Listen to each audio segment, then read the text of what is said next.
The bet was Cassie's idea, which meant it was Leah's problem. That was the consistent logic of their friendship. Cassie generated the ideas with the bright, unstoppable energy of someone who had never once in her 26 years suffered a consequence she hadn't been able to charm her way out of, and Leah, who was more careful and more tired and more aware of the specific weight of consequences, found herself agreeing anyway, not because she was weak, because Cassie's ideas, for all their chaos, had a way of arriving at exactly the moment when Leah's careful life needed something to crack it open. The careful life, at present, looked like this: a studio apartment in the Riverside district that cost $1,100 a month and had one window facing a brick wall, a job at an architectural preservation firm that she had wanted badly and now merely endured, photographing and cataloging old buildings for records that no one would look at for 50 years, a savings account that was technically growing and practically insufficient, a social life that had contracted over the past 2 years from something expansive and unpredictable to something she could schedule in a planner, which was either maturity or the beginning of disappearing, and she was no longer certain which. The bet was simple: spend one night alone in Harrow Manor. Leah had photographed Harrow Manor 14 months ago for the firm's preservation catalog. She had walked every room in daylight with a camera and a tripod and 2 cups of coffee, and had found it exactly what it was: a very large, very old, very empty house on 12 acres of overgrown grounds at the edge of the city, technically owned by a heritage trust that had been managing its slow decline for 30 years. 3 stories. 22 rooms, a reputation that had accumulated the way reputations accumulated around old empty houses, from the specific human need to put a story in a space that seemed too full of silence to be merely empty. People said things about Harrow Manor, that lights appeared in the upper windows, that groundskeepers hired to maintain the property left without explanation, that the Heritage Trust's annual inspection team always completed their survey faster than the building's size required. Leah had found none of this in her 14 months of cataloging. She had found plasterwork in exceptional condition for its age, original floorboards that had survived without warping, and a kitchen garden at the rear of the property that had gone spectacularly wild in the manner of things left to their own logic for decades. She had also found something she hadn't cataloged: a feeling, specific to the Upper East Corridor, of being in a space that was attending to her. Not threatening. Not cold. More like standing in a room where someone had recently been, where the air had not yet settled back into vacancy. She had noted it the way she noted things she couldn't use professionally, carefully, privately, placed in the category of things that were real but couldn't be submitted in a preservation report. She had not told Cassie about the feeling. She told Cassie yes to the bet at 11:30 on a Friday night at the end of a long week, over the second glass of wine that she normally didn't have, and Cassie had clapped her hands with the delight of someone who had just won something before the game officially started. $200, Cassie said. You stay till sunrise. I'll pick you up at the gate. Done. Leah took the $200 seriously because she needed it, and she took the dare seriously because she had been photographing old buildings for 3 years and was not afraid of the dark. And she did not take the feeling she'd had in the Upper East Corridor seriously because she had made a policy of not taking things seriously that she couldn't explain in a preservation report. She arrived at Harrow Manor at 11 p.m. on a Saturday. She had packed practically: sleeping bag, thermos of coffee, 2 sandwiches, extra camera battery, her smallest tripod, a paperback she probably wouldn't read, and a flashlight she definitely would. She had dressed in layers. The late October air was sharp, and the Manor's heating had not functioned in 30 years. She stood at the iron gate with her pack on her shoulder and looked up at the facade, and felt what she always felt when she saw the building: the specific aesthetic satisfaction of something built with complete conviction. Every proportion exactly intentional, the kind of architecture that knew what it was. The gate was unlocked. She had the Heritage Trust's blanket access key from the firm. She had not expected the gate to already be open. She stood with her hand on the iron and looked at the gap and told herself that groundskeepers had keys too, that the trust conducted visits, that there were a dozen explanations for an unlocked gate that required no elaboration. She pushed it open and went in. The path to the front door was stone, edged with what had once been box hedging and was now a loose suggestion of hedging, plant geometry relaxed into pure growth. Her flashlight caught the edges of it. The manor ahead was dark, all of it. Every window in the darkness was the particular quality of buildings that have been empty long enough for the darkness to feel resident rather than incidental. The front door was also unlocked. She stopped on the step, pushed the door open with 2 fingers. It swung without resistance, without sound, which was wrong. She had cataloged this door, had noted the hinge condition, had recorded mild corrosion that should have produced exactly the groan that period films always used as shorthand for this precise moment. The hinges had been oiled. She stood in the doorway and shone her flashlight into the entrance hall. The light moved across marble floors, high plasterwork ceiling, the dark rectangles of doorways leading deeper into the house. Everything exactly as she'd cataloged it, plus one thing she had not cataloged, could not have cataloged 14 months ago because it had not been there. At the far end of the entrance hall, on the side table below the large gilt mirror, there was a single candle burning. Leah stood in the doorway for 10 full seconds. Then she stepped inside. She told herself there were explanations. The Heritage Trust conducted visits. Someone had been here recently, an inspector, a contractor, a member of the board who had a sentimental attachment to the property. Someone had left a candle burning. It was irresponsible and mildly dangerous, but it was not impossible. Old buildings attracted people with old attachments and old habits, and candles were not supernatural. She walked toward it. Up close, the candle was expensive beeswax, the kind that burned clean, set in a heavy brass holder that was neither dusty nor tarnished. Alongside it, something else she hadn't seen from the door. A small folded card, heavy cream stock, no envelope. She picked it up. 2 words, in handwriting so deliberate it was almost architectural. Come up. She stood with the card in her hand for a moment that felt longer than it was. Then she took out her phone and called Cassie. Cassie answered on the second ring, which meant she was awake and waiting, and had probably been refreshing her messages every 10 minutes since Leah went in. There's a lit candle in the entrance hall and a note that says come up, Leah said without preamble. Cassie made a sound that was half delight and half alarm. Are you serious? I'm holding the note. Oh my God. Is it the ghost? It's not a ghost. Ghosts don't source premium beeswax candles. She looked at the card again. Someone has been here recently. Should you leave? She considered the question genuinely. She was a practical person, and a practical person's honest assessment of the situation was unknown person in old building, directed note, no visible threat, gate and door unlocked in a building that should be locked. The practical response was to leave. She thought about the $200. She thought, in a way that surprised her by arriving unbidden, about the feeling in the Upper East Corridor, the attending quality, the air that had not yet settled. I'm going to see what's up there, she said. Cassie's voice pitched up slightly. Call me in 20 minutes, or I'm calling the police. I'll call you in 20 minutes. She put the phone in her pocket. She picked up the candle in its holder. She went to the staircase. The staircase was grand in the particular way of houses built by people who understood that the way you moved through a space told you what kind of person you were supposed to become inside it. Wide treads, a banister of dark wood turned in complex patterns. Portraits on the wall alongside the ascent, faces she had photographed and catalogued, men and women spanning what looked like 3 or 4 centuries. The family line visible in the recurring sharpness of certain features, the particular way certain eyes held light. She went up.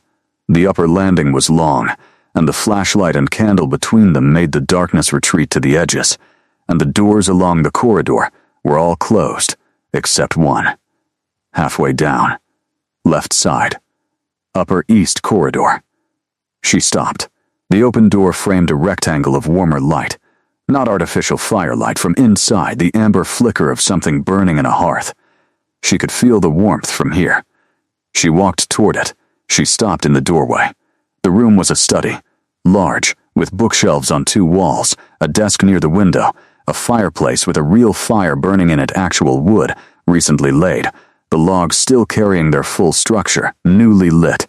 2 chairs near the fire, positioned with the natural ease of furniture that had been used rather than staged. Books on the desk, open, a glass with something dark in it on the side table, and in one of the chairs, a man. He was sitting with the particular stillness of someone who had been still for a long time and was entirely comfortable with it. Long, dark hair, loose past his shoulders. Sharp features lit by the firelight in ways that made them more themselves rather than less the angle of the jaw, the line of the brow. Dark clothing, formal but not costumed. His hands rested on the arms of the chair with a looseness that was not carelessness, but the physical expression of someone who had not been startled. He was looking at her. He had been looking at the doorway before she filled it, which meant he had known she was coming, had been waiting with his face already arranged toward the threshold, and his expression when she appeared was not surprise. It was the particular relief of a specific expectation confirmed. She should have been afraid. She noted that she was not afraid in the way she noted things that were real, but couldn't be submitted in a report. She was alert. She was calculating. She was aware of the door at her back, and the phone in her pocket, and the specific distance between herself and this man who should not be here. She was not afraid, he said. I wondered how long you'd stand at the gate. His voice was low and unhurried.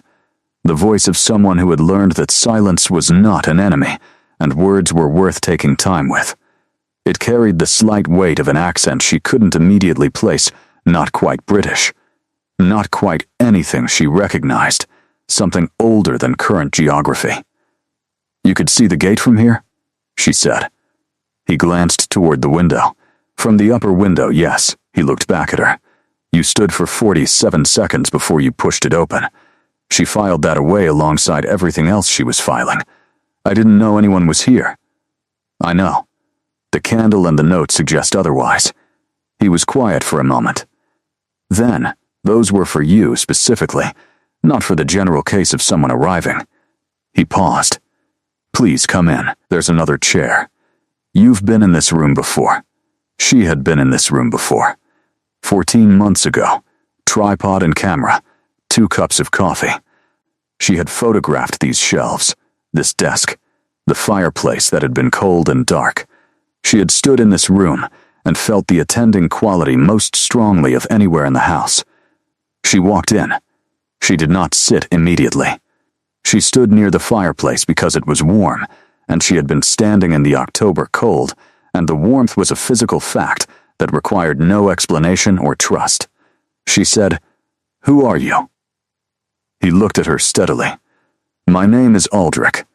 He said it the way people said names they had been using for a very long time, worn smooth from long use, all the self-consciousness long since gone out of it. "Do you live here?" In a manner of speaking. She looked at the fire, at the open books on the desk, at the glass with the dark liquid, at the quality of occupation in the room, the specific evidence of habitation, not recent visit, but ongoing residence. The kind of settled presence that accumulated in rooms slowly, over time, the invisible layering of repeated inhabitation. "Yes or no," she said. "Do you live here?" He considered the question with a seriousness that suggested he found the question genuine. "Yes," he said finally. "Though the form that living takes here is somewhat different from what you might mean by the word." She looked at him directly for the first time since entering the room. In the firelight, his eyes were an unusual color, dark at the center with something lighter at the edges, the inverse of how eyes normally worked in low light. She said, "I'm going to sit down." "Please," he said. She sat in the second chair. The fire was between them and to the side, and the light it gave was the warm amber of something old and constant, and she could see his face clearly, and he could see hers. He made no movement toward her. He sat in the same position he'd been in when she entered, loose hands on the chair arms, fully present without leaning forward, and she recognized in that posture the specific discipline of someone who understood that proximity was a decision that belonged to the other person. She said, "You said you'd been waiting for me specifically." He said, "Yes." She said, "Explain that." He did. He spoke the way the house felt, with a quality of depth that was not performance, not decoration, but the simple character of something that had existed for a long time and had stopped needing to make itself understood quickly. He told her about the house first. Harrow Manor had been built in 1683 by a man named Edward Harrow, whose name was now the first thing Leah thought of when she thought of the property, but who had, in the actual architecture of the thing, been secondary. The man who had designed it, who had lived the first years of it, who had given the rooms their proportions and the garden its original logic, was not Edward Harrow, but a man engaged by Harrow to manage the estate, a man whose name appeared in the original documents as Aldrich, without surname, in the manner of certain periods when surnames were still a class distinction. She was very still. "The same Aldrich," he said without drama, simply as a statement of fact. As though the sentence were, "It rained last Tuesday." She said that was 340 years ago. Approximately, yes. She looked at him, at his face in the firelight, at the hands on the chair arms, at the absolute absence of performance in any of it, no theatrical weight, no enjoyment of her shock, just a person delivering information they had a long history of needing to deliver carefully, and had learned by now to deliver plainly. She said, "What are you?" He said the word quietly, in the same tone he had said his name, worn smooth, all the drama long since gone out of it. She sat with that. Outside the fire, the room was October cold. She could feel it at her back, the cold of an unheated house, and the warmth from the fire was specific and real, and she was attending to it in the way you attended to physical reality when other reality was reorganizing itself around you. She said, "The Heritage Trust believes this house is empty." He said, "The Heritage Trust has been managing the administrative reality of the house for 30 years. The house itself has always had a resident. The two realities have coexisted without particular friction. Because you keep a low profile. Because I have no need to be seen by people who are not looking for me. And you're saying I was looking for you." He was quiet for a moment. "Not looking," he said, carefully. "Something more specific than looking." He turned his glass in his hand. "I have been in this house for 340 years. In that time, a great many people have passed through it, the Harrow family in its various generations. Servants, visitors, the parade of heritage administrators, and the photographers sent by preservation firms." He paused. "Most people move through old spaces with their attention on the surface. They see what they're measuring, what they're recording." His eyes moved to hers. "You saw something else. The attending quality." He said the two words back to her with the precise inflection she would have used herself, as though he had heard the phrase before, as though he had been waiting for someone to find that specific language for it. "Yes, how do you know what I noticed?" "Because what you noticed," he said, "was me. And I noticed you noticing." She thought about 14 months ago. The Upper East Corridor, the way the air had held something that was more than vacancy. She thought about the way she had filed it under things that are real but can't be reported, and had not mentioned it to anyone, not Cassie, not the firm, not even in the way of a joke. She said, "You've been aware of me since I photographed the building. Since before." He said it carefully. There are people who are sensitive to old spaces, to what remains in them. Not psychic. Not gifted. Simply built with a different aperture than most. They feel the residue of occupation. The way a room remembers being lived in. He looked at her. I've encountered perhaps 6 such people in 340 years. He paused. You were the first who didn't leave immediately. She thought about that. Most people run. Most people run, he confirmed. She looked at the fire. She thought about the $200, and Cassie waiting at the gate at sunrise, and the careful life in the studio apartment, with the one window facing a brick wall. She thought about the reason she hadn't left the manor immediately, hadn't turned at the unlocked gate or the unlocked door or the lit candle, and she was honest enough with herself to know that it wasn't the $200. It was older than that. She said, "Why did you leave the candle? Because it was October and cold and you would have been standing in the dark, and I have spent 300 years watching people stand in the dark of this house when they didn't have to." She looked at him. He met her eyes without flinching. It was the most unguarded thing he'd said, and he knew it, and didn't take it back. She said, "I called a friend. She's going to call the police if I don't check in." He nodded. "That's sensible." She took out her phone. She called Cassie. "I'm fine," she said. "I found the source of the light. It's a person, not a ghost. I'll explain in the morning." She hung up before Cassie could fully process the sentence. She put her phone away. She looked at Aldrich across the fire. She said, "I have a lot of questions." "I know," he said. "I've been waiting a long time to answer them." She stayed in the chair until 4 in the morning. Not because she had nowhere else to go. She had a sleeping bag in her pack, and a thermos of coffee, and a paperback she hadn't opened. She stayed because the conversation had the quality of something she had been waiting to have, without knowing she was waiting for it, the way you didn't know you were hungry until food appeared. He told her about the house the way you told someone about a place you had built and lived in and watched change over centuries, not nostalgically, but with the intimate specificity of deep knowledge. The proportions of the entrance hall had been his decision, not Edward Harrow's. And the reason was acoustic. He had wanted a space that held sound differently, that let footsteps and voices find the ceiling before they dispersed.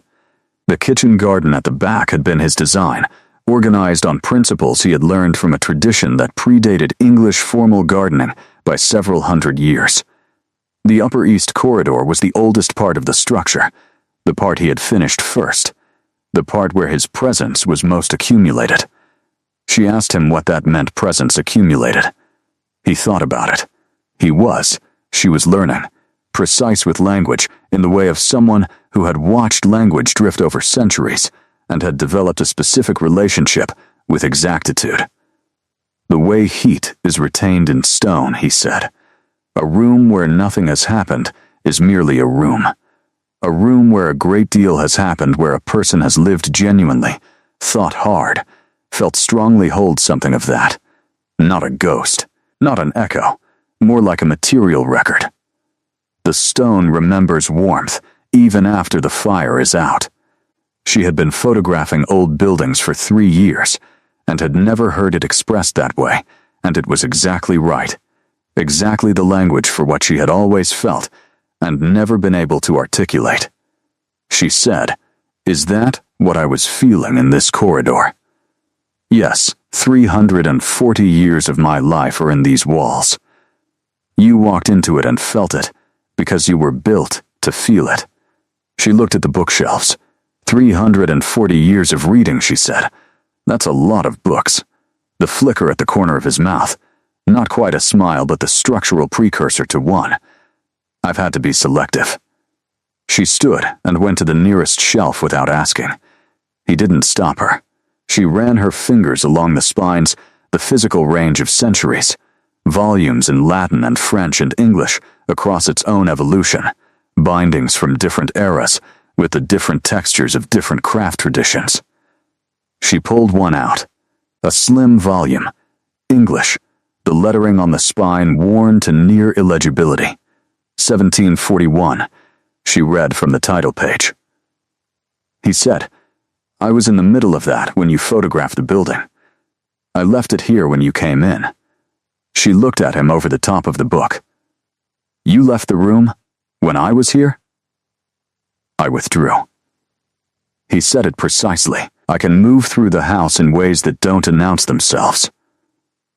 I watched you work. For a time. Then you stood in this corridor, and I understood that you felt something, and he paused. I withdrew further. I didn't want to influence the experience." She put the book back carefully. "You've been watching people move through this house for 3 centuries, and you didn't want to influence my experience specifically." "Yes, why specifically?" He was quiet for a moment. "Because the sensitivity you have is rare, and the way you responded to it, not with fear, not with denial." He stopped.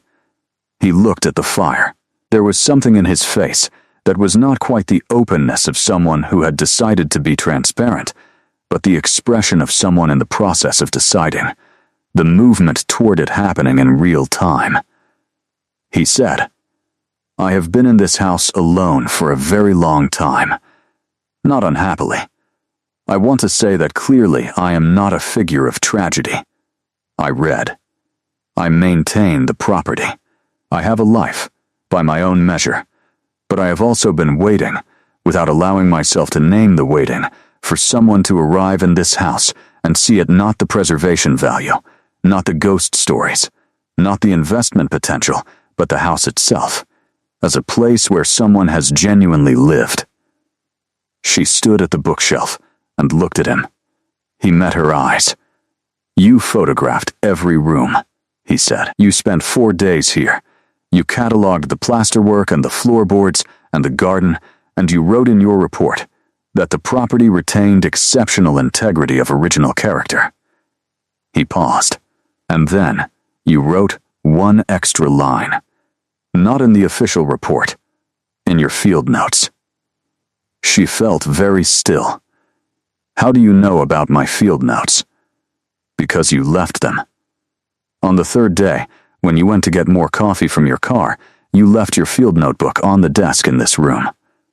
She remembered. She had missed it, had looked for it that evening, had eventually decided she'd left it at the office, and found it 3 weeks later at the bottom of her camera bag. "I read 1 line," he said. He looked at her steadily. "She will never know I read it, and I won't tell her." He paused. "I told you. I am precise with language," she said. "What did it say?" He said it back to her, in her own words, quietly, with complete accuracy. "This room is attended. Something here has been paying attention for a very long time, and it is not waiting for anything in particular anymore. It is simply being." She had written that on the 3rd afternoon, sitting at this desk, and had immediately drawn a line through it and written personal, not for report, and had not thought about it again until this moment. The fire crackled. She said, "And then, I came back tonight." He said, "And then, you came back. Tonight." She sat back down in her chair. They looked at each other across the fire with the particular quality of recognition that happened when 2 people realized simultaneously that they were further along in understanding each other than the conversation's length should allow. She said, "This is not what I expected from a $200 bet." He said, "I imagine not." She said, "I have more questions." He said, "I know. I'll answer all of them." She believed him. She did not sleep that night. Not because she was afraid she had established fairly conclusively to herself that she was not afraid, but because the conversation was too interesting, in the specific way that very rare conversations were interesting, the kind where you were getting something you hadn't known you needed and couldn't afford to miss any of it. He told her about what 340 years looked like from the inside. Not with spectacle, he wasn't a person who reached for spectacle. She was learning, any more than he reached for drama or performance. He told her the way you told someone about a landscape you had watched change, season by season factually, with affection, with the occasional dry assessment of someone who had seen enough to have perspective. He had watched the city grow toward the house, and then, for reasons of history and geography, stop at the boundary of the property and continue around it. He had watched the Harrow family progress through its generations and dissolve. The last of them a woman named Catherine Harrow, who had sold the estate to the Heritage Trust in 1989, with a clause in the deed that required the property to be maintained, but not converted, a clause whose unusual specificity Catherine Harrow had never publicly explained. He had watched the preservation culture grow up around old buildings, the way the 20th century had gradually developed a conscience about what it was erasing. He had watched a great many things. He had been, in the same period, one person, the consistent fact of himself in this house through all of it. She asked, "Doesn't it feel?" She stopped. He said, "Say it." She said, "Lonely." He was quiet for what felt like a considered time.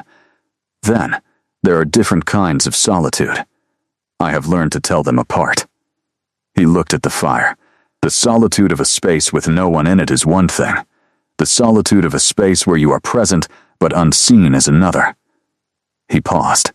The second is the harder one. You've been unseen by most people who pass through. Yes, he turned his glass in his hand. There have been exceptions. People who felt the house the way you do. People with whom I have had conversations, real ones, not the surface-level interactions of someone conducting business in an old building. He paused. Not many. What happened to them? They left, he said. They had lives. As they should. He said it without bitterness, with the settled equanimity of someone who had processed the pattern and found a way to hold it that didn't damage him. But you're still here.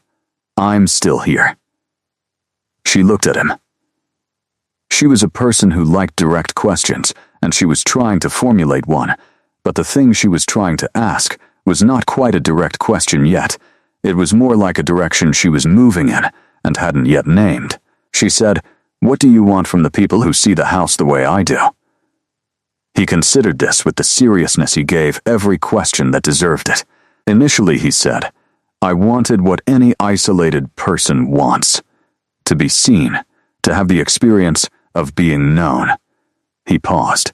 "As I've gotten older, and I'm considerably older than I appear, I've come to understand that being seen is only the beginning of something. It's not the thing itself." "What's the thing itself?" He looked at her directly. "You tell me."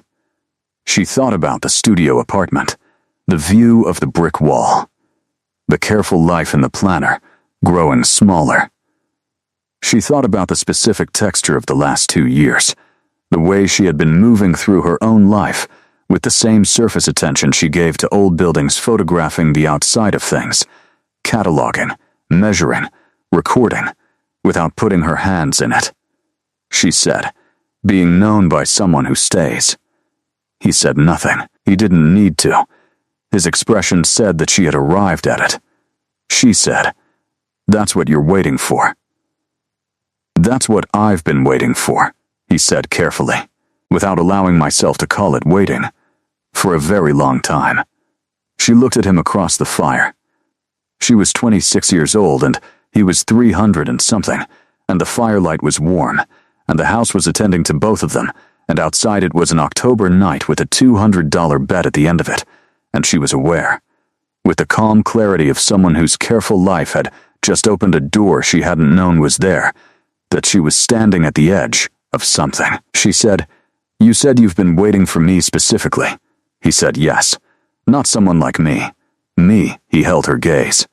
"I have been waiting for the person who writes in their field notes that this room is attended, who doesn't cross it out but only marks it personal, who comes back on a dare and doesn't leave at the unlocked gate or the unlocked door or the candle in the hall." He paused. "That is a specific person. You are that person." She was quiet for a moment. Then, "That's either the most considered thing anyone has said to me, or the opening of something I should be more careful about." "It can be both," he said. "I've learned that the things worth being careful about and the things worth moving toward are often the same thing." She leaned back in her chair. Outside the windows, the dark had begun the imperceptible shift that preceded dawn, not lighter yet, but different. She was aware of Cassie at the gate at sunrise, of the $200, of the planner and the careful life and the brick wall outside her window. She said, "What happens in the morning?" "Whatever you decide," he said. "That part is entirely yours." She looked at the fire. She thought about that for a long time. Cassie arrived at the gate at 6:53 a.m. Leah walked out to meet her in the thin morning light, cold and clear, the grounds of the manor around her, and the specific beauty of things left to grow without instruction, and found Cassie leaning against her car with the expression of someone who had spent the night refreshing her phone and had a great many questions organized in order of importance. "You look fine," Cassie said. "I am fine. You said you found a person." "I did. In the haunted house." "In the house?" "Yes." Cassie looked at her with the particular focus of a friend who knew her well enough to read the space between her words. "You're not freaked out?" "No, she stopped." "Leah, what happened in there?" Leah looked back at the manor. The Upper East window was dark. She had left Aldrich at 4:30 when the conversation had reached a natural resting point, not an ending, she understood, but a pause, the kind of pause that assumed continuation. He had walked her to the staircase and stood at the top of it with his hands loose at his sides and said, "Will you come back?" She had said, "I need to think." He had nodded, and in his expression, she had seen the thing she was coming to recognize in him, the patience that was not resignation, but genuine comfort with the process of things taking the time they needed. The specific equanimity of someone who understood that forcing pace was a form of damage. She had walked out through the hall and past the candle, which had burned down to a stub but was still lit. Now she stood in the morning cold outside the gate and looked at the window. She said to Cassie, "Give me the $200. Cassie blinked. "That's it? That's the story?" "Not the whole story, but the rest of it needs more time before I can tell it." Cassie reached into her jacket and produced the cash, which she had brought in an envelope because Cassie was the kind of person who put cash in envelopes for dares, and handed it over. Then she looked at Leah with the specific attention of a person who had been her friend for 9 years and could identify the particular quality of a Leah who had changed slightly overnight. She said, "You're going back." Leah folded the envelope. "Yes, when?" "I don't know yet." She got in the car. Cassie drove her home without asking more questions, which was one of the reasons they were still friends after 9 years. In her studio apartment, with its one window facing the brick wall, Leah made coffee and sat at her small desk and opened her laptop and looked at the preservation report she had filed on Harrow Manor 14 months ago. She read it through the professional, careful language of someone documenting surface, measuring distance, recording without touching. She read the section on the Upper East corridor, which said original plasterwork in exceptional condition, evidence of continuous maintenance suggesting possible undocumented habitation. And she thought about what continuous maintenance actually meant, about whose hands had kept those hinges oiled, and those floorboards from warping, and the garden from completely reclaiming the stone paths. She thought about 340 years of being present in a space that the official record described as empty. She opened a new document. She started writing. Not a report. Something else. The kind of writing she did privately. The kind she marked personal and not for anyone. The kind that was how she processed the things that were real but couldn't be cataloged. She wrote for 2 hours. Then she closed the laptop and went to work. At work, she moved through the day with the usual competence that the job required and the slightly different quality of interior attention that meant she was thinking about something else. Her colleague Marcus noticed he always noticed. He was perceptive in the way of quiet people who watched rather than talked, and said, "Over lunch, you look like you found something." She said, "What do you mean?" He said, "When you find a building that's doing something interesting, you get a specific look." He paused. You've had it since you came in. She looked at her sandwich. I went to Harrow Manor last night. The preservation site? Yes, he raised his eyebrows. Is it doing something interesting?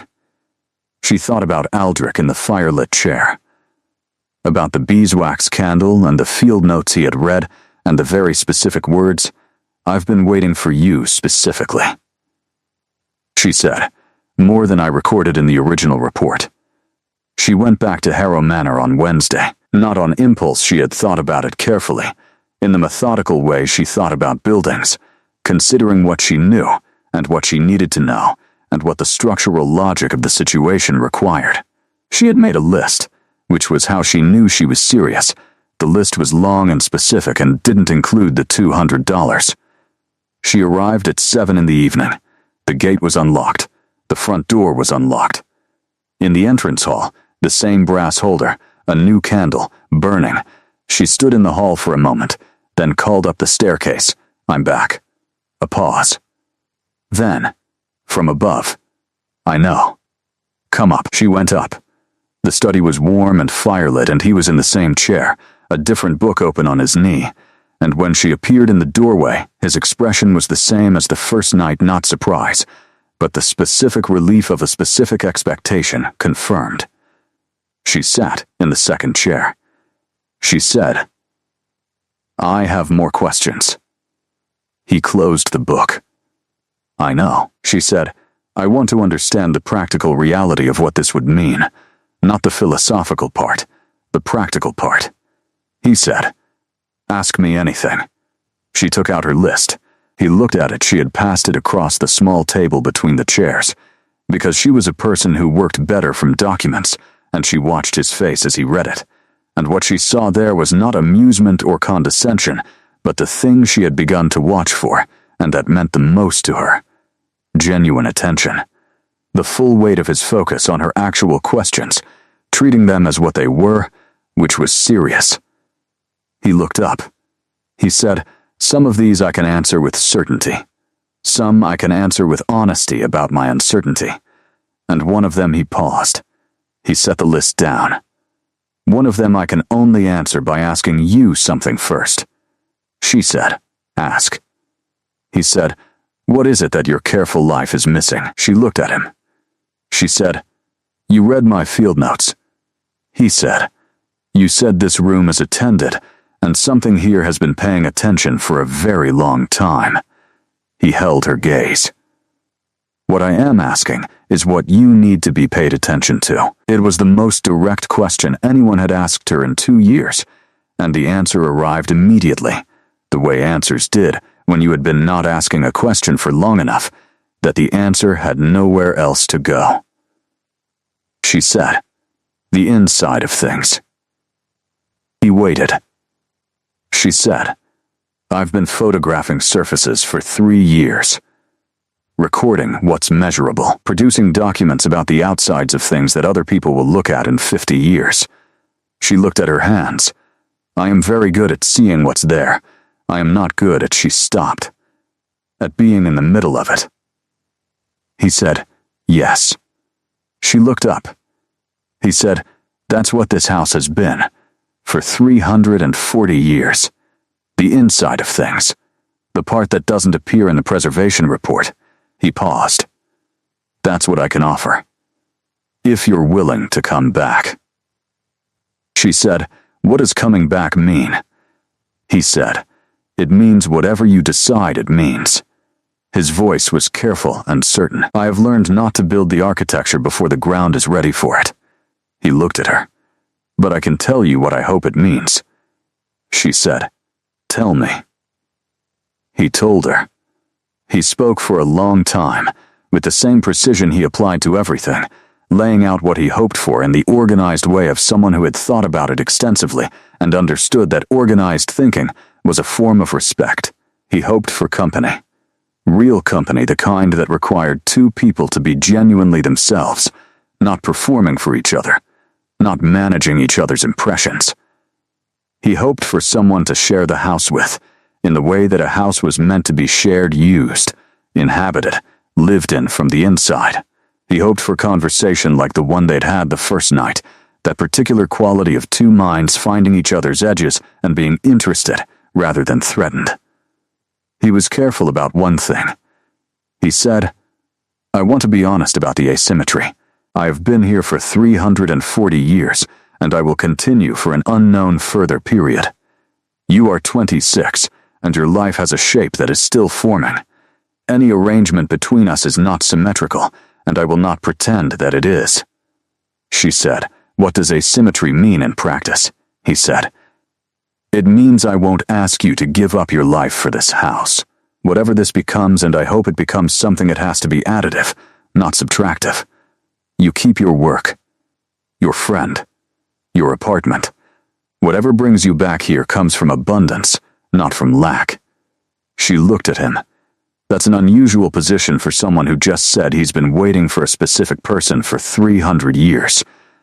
He said, "I've had time to think about what I actually want." He paused. "I want someone who chooses to be here, not someone who has no other place to go." She thought about that for a long time. She came back on Saturday, and the following Wednesday, and the Saturday after that. The pattern established itself without being negotiated, the way patterns establish themselves when two people were both paying attention and neither was trying to control the shape of things. She brought her camera on the fourth visit. Not the professional kit, her personal camera, the smaller one she used for the kind of photography that wasn't for the firm. The images she made because she needed to see things from the inside. She photographed the house differently this time. Not the architecture, not the preservation significant details, but the evidence of habitation. The desk, with its current book. The glass on the side table. The specific way the firelight fell on the chair that was his. The garden in early November, the wild roses holding their structure despite the cold, the stone bench he sat on when she worked in the beds. He watched her photograph and said nothing, which she understood as permission and as something more than permission, as the extension of the same quality she had first felt in this corridor, the attending quality, the fullness of being seen without being interpreted. On the sixth visit, she stayed 2 nights. She slept in one of the upper rooms, not the study, not because the study wasn't large enough, but because she was still building toward things at the pace they needed to be built. She woke in the early morning with the house around her, the old walls with their 3 centuries of accumulated warmth, and lay in the cold room in her sleeping bag and listened to the building, and for the first time in a long time felt the specific satisfaction of being exactly where she was supposed to be. She told Cassie about him on a Sunday afternoon in November, at the kitchen table of Cassie's apartment over coffee that kept getting cold because neither of them picked up their cups. Cassie listened with the concentrated attention she gave to things she had not expected and did not know how to categorize. Then she said, "When you say old." "Very old," Leah said. "How very?" Leah told her. Cassie put down her coffee cup. She looked at the table. Then at Leah. She said, "And you're not not even a little?" She thought about it honestly. "No," she said. "I know what fear feels like from the inside. This isn't it." Cassie said, "What does it feel like from the inside?" Leah thought about the attending quality, about the field notes, about the candle in the brass holder, about the long night of the first visit and the conversation that had been the kind she had been needing, without knowing she was needing it, about the garden in November, the wild roses, the stone bench, the particular look on his face when she appeared in the doorway that she had come to understand was the closest thing to involuntary expression she ever saw from him, the unguarded relief of someone whose waiting had been answered. She said, like being inside something rather than outside it, like the difference between cataloging a building and living in it. Cassie was quiet for a moment. Then, "You're going to keep going back." "Yes, and he knows that." She paused, finding the right word, hoping for it without counting on it. He's been very careful not to count on it. Cassie looked at her. "That's either incredibly respectful or incredibly strategic." Leah said, "Both things can be true." Cassie picked up her cold coffee. Just promise me you'll keep your apartment. And answer your phone. She promised. She kept her apartment. She answered her phone. She continued going to work at the preservation firm, moving through the careful, necessary days of the life she had built, photographing surfaces, cataloging structures, producing documents for the future. She continued to lunch with Marcus, who continued to notice when she had found something interesting, and continued to not ask more than she offered. She went to Harrow Manor twice a week, and on each visit the house received her the way houses received people who belonged in them, not with fanfare, not with drama, but with the quiet certainty of stones that had been warm once and retained the warmth. It was Marcus who raised the alarm at the firm. He came to her desk on a gray December morning with the specific expression of someone carrying information they hadn't decided how to deliver, which she recognized because she had learned, from 3 years of working alongside him, the precise architecture of his discomfort. He said, "I need to show you something." He turned his monitor toward her. On the screen was a planning application, the public record, filed with the city, the kind of document she spent her professional life reading. She scanned it quickly. A development firm had applied for planning permission on the Harrow estate, conversion to mixed residential use. 42 units. Application filed 6 weeks ago. She sat, very still. The Heritage Trust, Marcus said quietly, is in financial difficulty. They've been managing 12 properties across the city, and 3 of them are structural liabilities. He paused. Harrow is on the list. She looked at the application, at the address, at the development firm's name, which she didn't recognize, which meant it was new money rather than old, which meant it would move quickly. She said, "What's the timeline?" "Decision expected in 6 weeks," Marcus said. The trust would have to formally withdraw the heritage designation before conversion could proceed. He paused. "Leah, do you know something about this property that isn't in the file?" She looked at him. She said, "Yes." She went to Harrow Manor that evening without waiting for her regular visit day. She arrived at the gate and pushed it open, and walked up the stone path with the urgency of someone carrying information they needed to deliver before it settled into its full weight, and she went through the front door and up the stairs without stopping at the candle. He was not in the study. She stood in the doorway of the empty room. The fire was lit. The book was on the desk.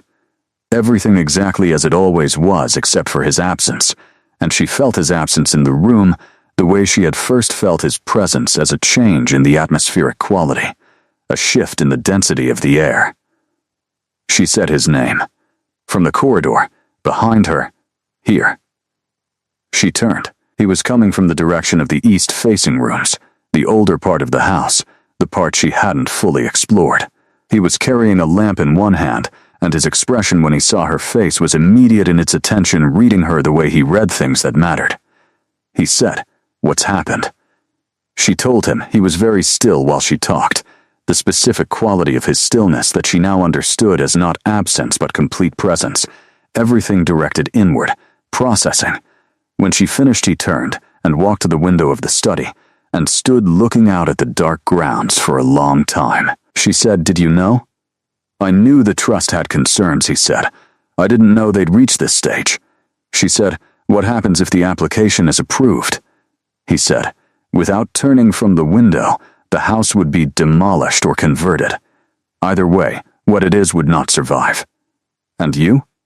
A pause, longer than his pauses usually were. Then, "I don't know. I have never been in a position to find out." She looked at his back, at the long dark hair against the dark clothing, the lamp casting amber light over the plains of him. She had been coming to this house for 2 months, and she was aware of what had been building in that time, not the first-night quality of something discovered, but the slower, deeper accumulation of something known. The way you knew a room after you had been in it many times, from the inside, in all its weathers. She said, "I can challenge the application." He turned from the window. She said, "I work in architectural preservation. I know how heritage designations work. I know how planning applications are contested.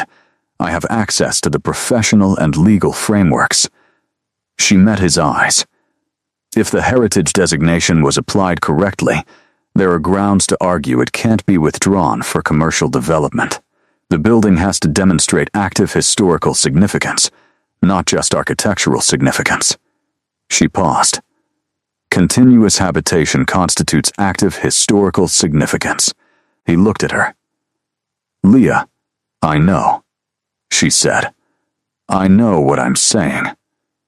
To establish continuous habitation, I would have to present evidence of it, which means presenting you, which means, yes, he said quietly. It means that. She said, Are you willing? He was quiet for a very long moment. She watched his expression do what it did, rarely move through several things in sequence, the management falling away, the layers visible. She could see the weight of it. 340 years of a careful, invisible life. The arrangement that had held because it was never tested. The specific risk of becoming known to a world that had, in his experience, tended to respond to the unknown with either exploitation or erasure. She said, I won't do it without your consent. I want to be clear about that. If you say no, I'll find another argument or I'll find none, but this is your decision. He said, Why would you do this? She said, Because this house is worth keeping. Because what it is worth keeping. A pause. Because you're worth keeping, she said, and I have been very careful my whole life about the things I let matter. But I have decided that this matters. He looked at her for a long time. Then he said, Yes. The process took 3 months. She had anticipated difficult. She had not fully anticipated the specific architecture of institutional resistance, the way systems designed to protect old things could also be used to erase them, depending on who was operating the system and what they stood to gain. The development firm was well-resourced and well-connected. The Heritage Trust was genuinely in financial difficulty and had made the calculation that the Harrow estate was the most viable asset to liquidate. The planning authority was understaffed and had a backlog of applications and was not, in the default settings of its function, looking for reasons to decline. She built her case the way she built her best work from the inside out. She started with the architectural record. The Harrow Manor preservation file was comprehensive because she had made it comprehensive, and she went back through every document, every photograph, every measurement and note, looking for the threads of evidence for continuous habitation that she had noticed in her original survey, but not elevated. The oiled hinges. The maintained floorboards. The garden, which required active management. She produced a horticultural analysis that established the ongoing maintenance of the kitchen garden as consistent with resident-led care over multiple decades, a pattern incompatible with the Trust's record of only visiting the property twice annually. Then, she built the historical case. This was where Aldrich was essential. He gave her access to everything. 340 years of meticulous record journals, correspondence, accounts, documents he had maintained not from sentimentality, but from the specific habit of a person who understood that evidence was the way the past stayed real. She spent 2 weeks in the study going through it, her laptop and his documents side by side, the fire burning, the house around them, and she was aware as she worked that she was inside something, in the precise sense that she had described to Cassie, not on the surface, not cataloging, but in the middle of it.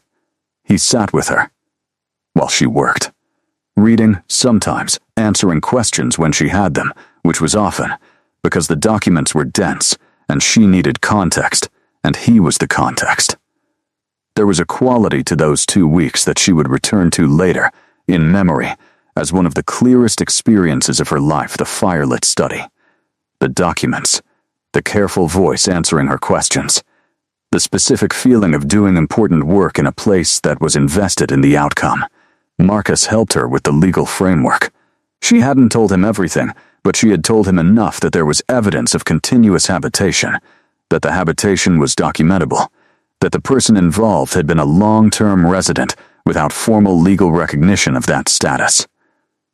Marcus was a methodical person, and he asked precise questions, and when she answered them as precisely as she could, he built from the answers, without requiring more than she offered. The application hearing was in February. She appeared before the planning committee on a Tuesday morning in a formal presentation that was the most important thing she had prepared in her professional life. She laid out the architectural evidence, first clear, sequential, professionally documented.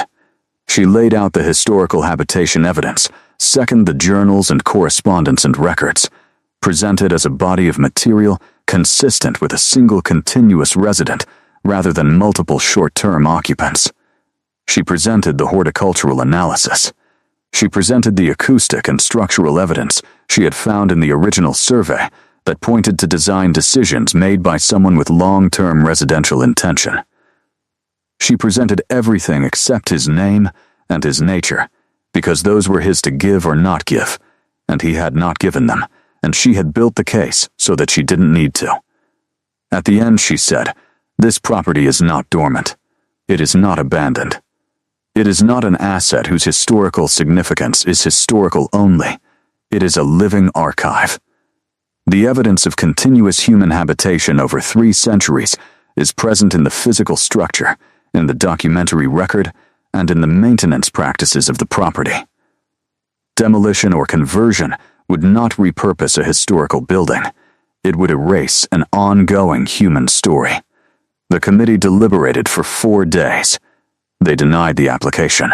She got the notification on her phone on a Friday afternoon and sat at her desk and held the phone and felt the specific release of something that had been held very tightly for 3 months. Marcus appeared at her desk and put coffee in front of her without saying anything, which was exactly right. That evening, she went to Harrow Manor. The gate. The door.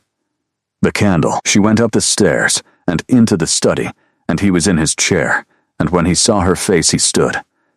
She crossed the room, and he met her in the middle of it, and she put her arms around him without ceremony or preface, the way you moved toward something when the reason to hold back was gone, and he held her with the same careful, particular care that was his characteristic, not gripping, not overwhelming, just the full, warm presence of him, solid and real and there. He said her name against the top of her head. She said, "We won." He said, "I know. I felt it." She pulled back enough to look at him. "What do you mean you felt it?" He said, "When something changes for this house, I feel it." He held her gaze. "When the threat lifted this afternoon, something in the walls settled." He paused. "I've been feeling it for several hours." She looked at him and thought about attended rooms and accumulated warmth and 340 years of stone remembering heat, and she thought about her field notes and the specific truth she had written and marked personal and not for report. She said, "You've been paying attention for a very long time." He said, "Yes." She said, "It's your turn to be paid attention to." He looked at her with the full depth of those unusual eyes, the dark center and the lighter edges, and she saw in them the thing she had been watching form over months, the slow opening of something that had been waiting for the right conditions, the specific warmth of a person who had stopped bracing and was beginning to let themselves have the thing they had needed. She reached up and touched his face. He held still. The same discipline of permission, the same choice in every fraction of the movement. She said, "I'm not going to run." He said, "I know." He covered her hand with his. "I've known since the first night." He paused. "The question was whether you would come back." She said, "I came back." He said, "You came back."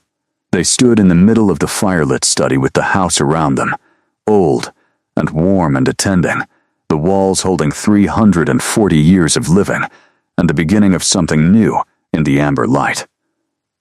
Spring came to Harrow Manor differently than it came to the rest of the city. The city got spring in the way of urban places, sudden, loud, the green forcing itself up through pavement cracks, cherry trees along the avenues going from bare to full in what felt like a week, the temperature fluctuating until one morning it simply wasn't cold anymore, and everyone acted surprised despite the annual precedent. Harrow Manor got spring the way old grounds got it, slowly, from the bottom up, beginning in the kitchen garden where the things she had planted in October were making their first cautious appearances, moving up through the wild garden to the formal hedges, and then to the trees, which took the longest, their old growth roots drawing warmth from deep in the earth before committing to leaf. She moved some of her things to the manor in March. Not all of them. She kept the studio apartment as she had promised Cassie, because her life was not disappearing into the house but expanding toward it, and the distinction mattered. But she brought the camera equipment and the design books and the work setup, and she set it up in the library at the large central table, which had been her workspace since the beginning, and she arranged it the way she arranged workspaces she intended to stay in, her particular order, her particular light, her particular way of making a surface into the right environment for sustained attention. Aldrich had been in the library when she set it up. He had watched her arrange things with the specific quality of attention she had come to know as his highest form of presence, fully watching, fully quiet, fully there, and when she finished he had said, "This is the third time you've set up in this room." She said, "I know." He said, "The first time you were a visitor. The second time you were returning." He paused. "What's this time?"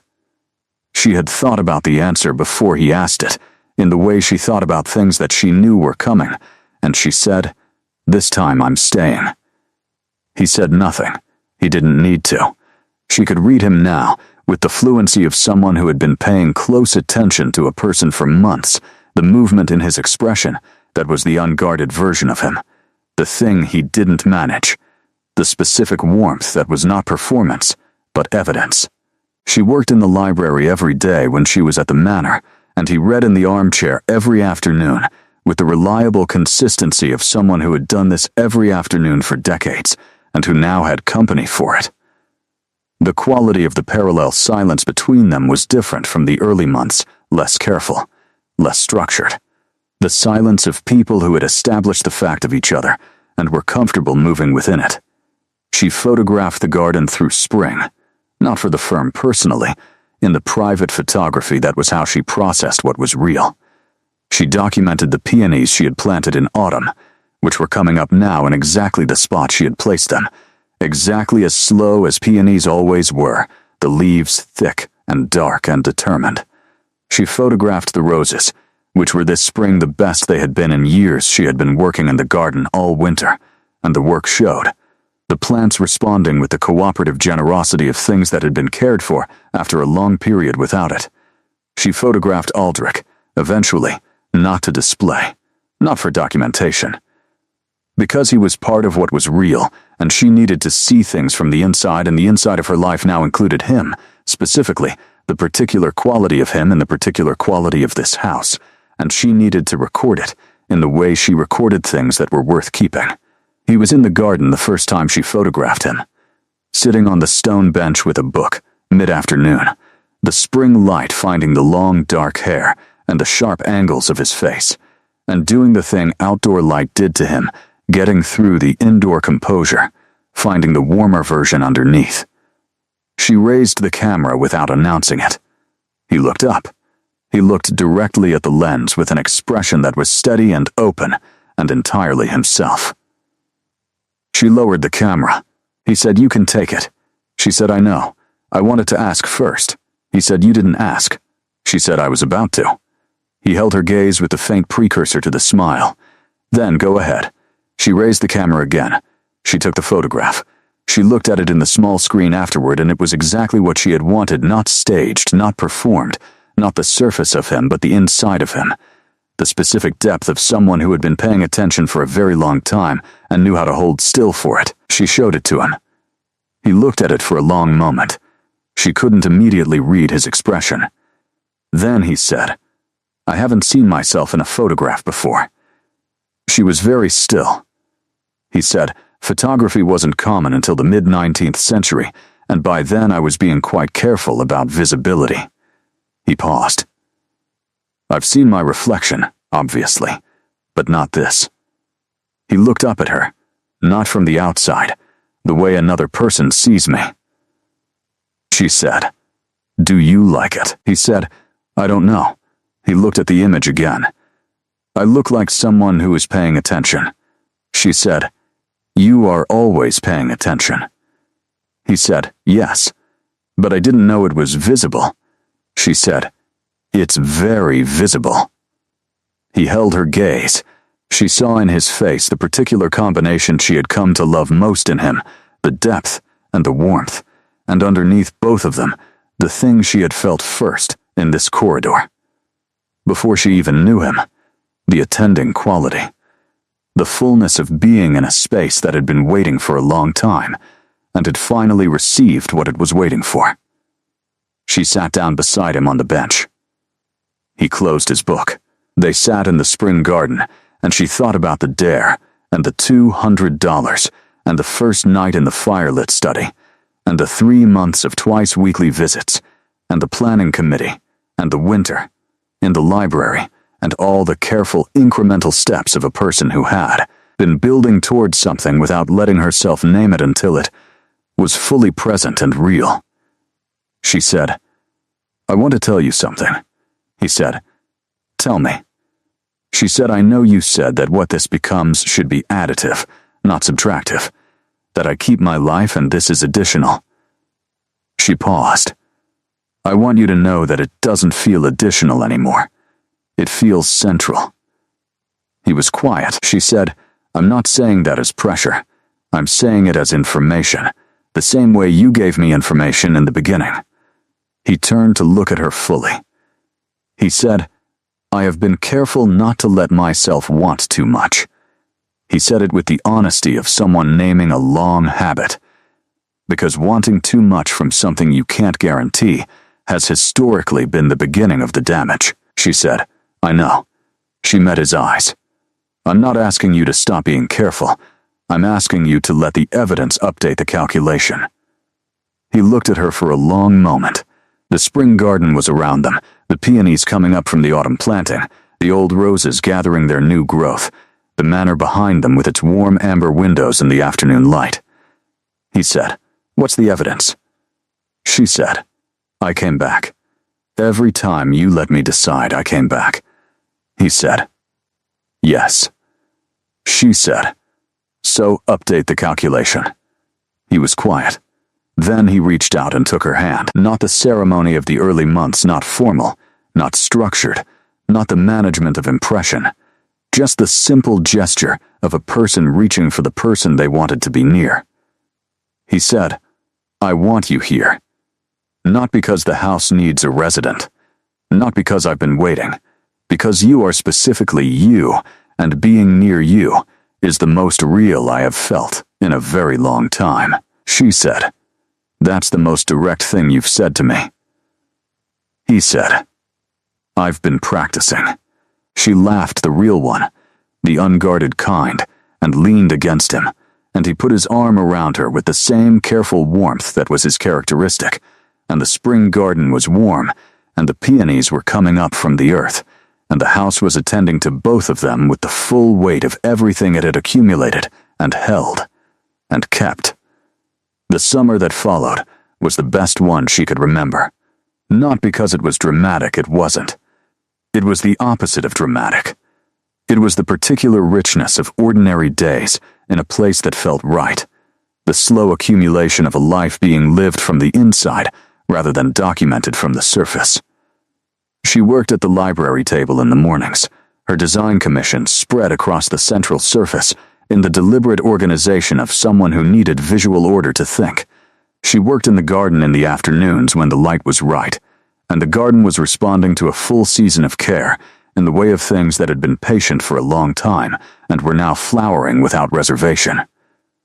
She photographed everything: the building, the grounds, the progress of the peonies that were in their first proper year of growth, and were still months from bloom but were present, definitively and beautifully present, in a way that made their eventual flowering feel like something she could wait for. Aldrich was there through all of it. Not continuously, he moved through the house in his own rhythms, the deep familiarity of someone in his own space, appearing and disappearing with the ease of 300 years of practice. But he was there, present in the ways that mattered, at meals, in the library afternoons, in the garden, on the stone bench, in the evenings by the fire, in the study, when the work was done, and there was nothing required except to be in the same room and talk, or not talk as the mood allowed.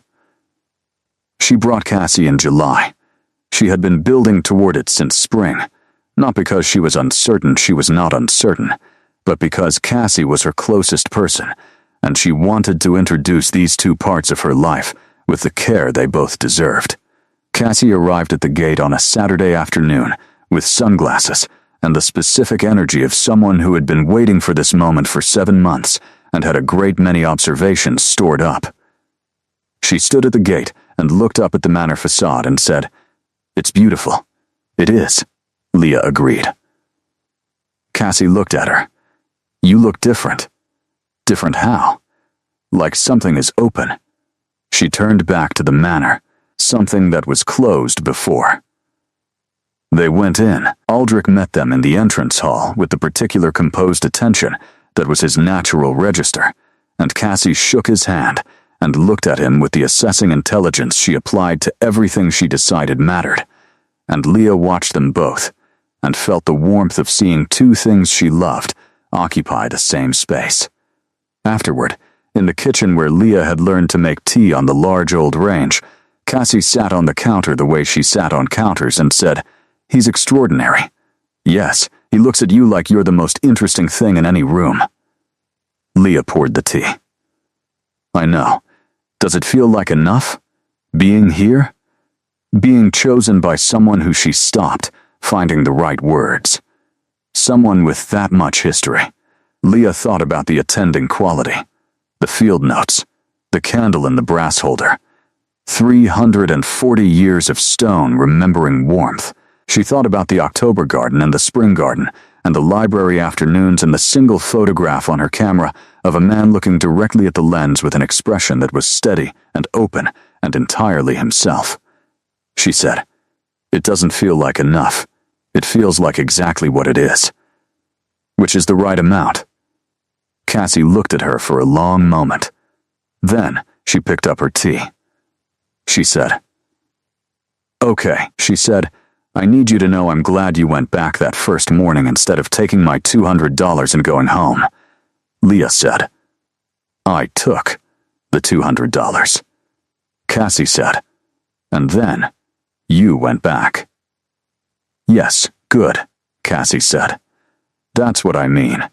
In September the peonies bloomed. She had been watching for it. The buds had been forming for weeks. Slow and deliberate.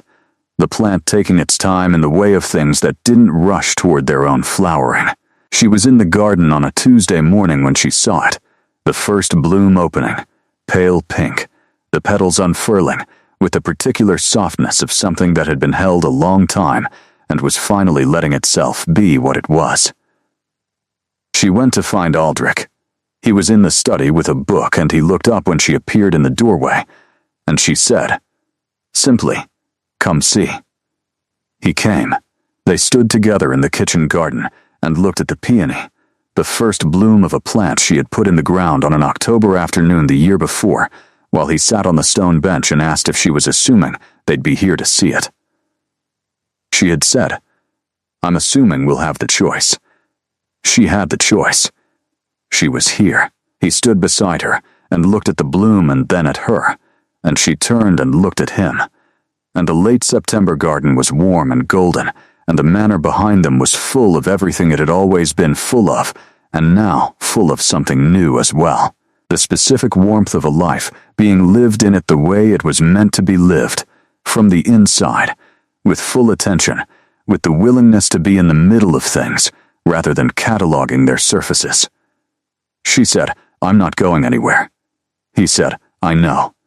She said, "I want you to know I know it too, not because I have to stay, because I'm choosing to stay."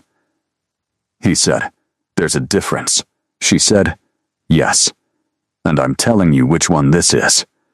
He turned to look at her fully, and she saw in his face the complete version of the thing she had been watching form across a year of visits and conversations and ordinary days, and one extraordinary planning committee hearing the open warmth of someone who had stopped bracing, who had let the evidence update the calculation, who had allowed himself to have the thing he needed. He took her hand. The garden was warm around them, and the old roses were making their final autumn growth, and the peonies were blooming in the bed she had planted, and the house behind them was attending with the full weight of 340 years, and whatever years were still to come, all of it present and warm and real in the September afternoon. She leaned against him. He held her, and the house, which had been waiting for a very long time, was finally, completely, fully home.